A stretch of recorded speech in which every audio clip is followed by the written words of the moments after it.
All right, let's talk about the Philippines. Something really fascinating is going on, and we've got two major surveys from the end of 2025 that give us a window into it.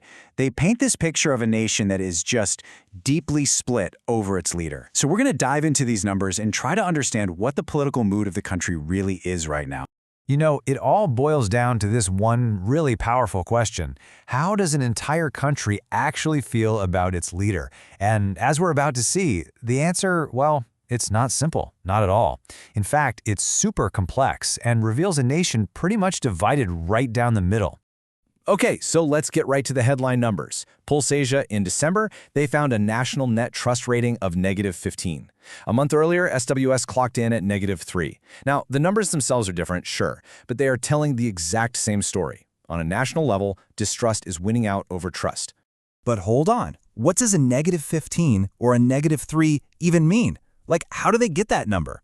To really get what's going on, first we've got to quickly look at how this score is even calculated.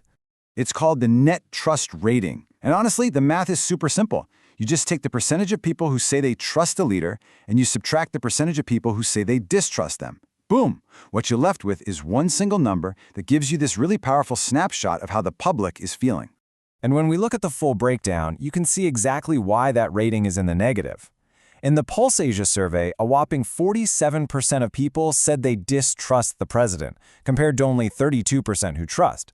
The SWS survey tells a similar story, 41% distrust versus 38% trust. So yeah, no matter how you look at it, more people are in the distrust camp. But this is where the story gets really interesting. That national average, that negative score, it's actually hiding something huge. When you dig into the data, you find this story of extreme regional polarization.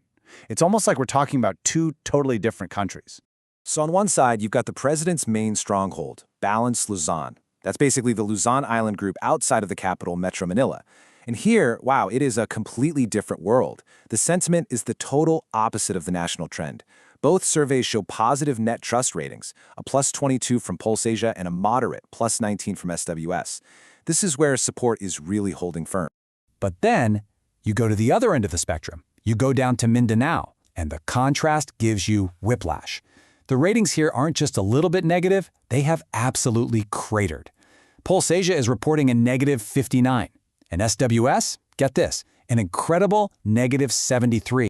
And just to give you some perspective on how bad a -73 is, the SWS survey actually has a specific classification for a rating this low. They call it execrable. I mean, that's not just bad or poor. That is literally the worst rating you can get on their scale. It signals a profound level of public disapproval. So when you put all the pieces together, the polarization is just crystal clear. You've got Balance Luzon holding positive in the green, then you've got the National Capital Region and Visayas dipping into the red, rated as poor to bad. And then, way down at the bottom, you have Mindanao, deep in that execrable zone. The division just couldn't be more stark. So of course, the big question is, why? What in the world is behind these numbers? What are the forces that are shaping this really dramatic public opinion? Well, the surveys give us some pretty big clues. When people were asked, hey, what's the most urgent national concern for you right now? Two issues just towered above everything else. Number one was inflation, a major concern for 59% of people. And right behind that, at 48%, was corruption. And you can see how this all connects, right? The economic pressure from inflation, that's something people are feeling in their wallets every single day. At the same time, there's intense public scrutiny on the government, from how it handles basic bureaucracy to specific projects like flood control. And then you have to layer on the politics of it all, especially that very public, very deep split between the current administration and the highly influential Duterte family, which of course has a huge base in Mindanao. But you know what?